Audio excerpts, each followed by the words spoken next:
The statistics that describe spin one-half particle behavior in large group was developed by Enrico Fermi and Paul Dirac. They are called fermions. Fermions include all quarks and leptons as well as all composite particles made up of an odd number of these, such as all bonds and many atoms and nuclei. A particle spin is another key distinction that helps us categorize all these particles. You'll recall that electrons have spin one-half and follow Pauli exclusion principles. Photons have spin 1 and do not follow the exclusion principle. Fermions differ from bosons, which obeys Bose-Einstein statistic antisymmetric wavy function. For a fermionic two-particle state in an infinite square well potential, some fermions are elementary particles such as the electrons and some are composite particles such as the protons. Fermions have another specific property. They possess conserved bayon or lepton quantum numbers.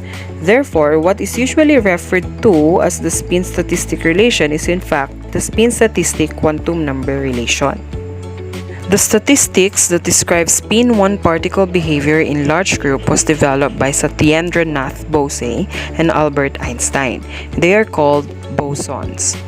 You can imagine that large group of particles that can fit into the same quantum state will behave differently than particles that can. In an energy well, the bosons all sit in a condensate at the bottom. The fermions arrange themselves in a hierarchy like electrons in an atom. For example, a beam of photons can be made to have the same quantum state. This is how a laser works. On the other hand, the inability of an electron to fit into the same quantum state creates an outward pressure that halts stars collapse and creates white dwarfs. Hence, fermions are usually associated with matter, whereas bosons are generally force carrier particles. Although in the current state of particle physics, the distinction between the two concepts is unclear.